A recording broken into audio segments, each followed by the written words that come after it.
walking backward for the leader, that is a walking forward for the follower. And in that walking backward, the leader can do the cross and go. Let's do it one time. You don't have to repeat it. It's good to do it one time. So look, I will find my way to start to walk backward here.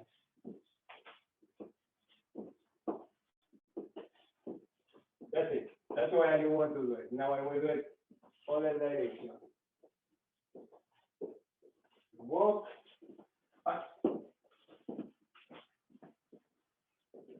That's it. In the walking backward, that even if it's not quick, slow, even any slow walking, we call it corrida backward. It's always called corrida, going backward. I guess because you are not going to do it for too long. So even if you do the steps slow, so the embellishment for the leader is in the quick, slow. And you do it with your right leg because your partner is on your right. So then you are, let's say, the cross is like kicking, but you are kicking to the opposite direction.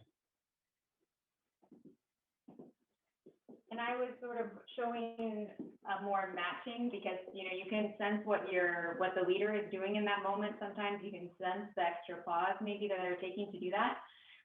But keep in mind, obviously, for the followers, it's not necessary for us to match exactly what the leader is doing all the time. So you have here a freedom of expression to throw in whatever embellishment you like.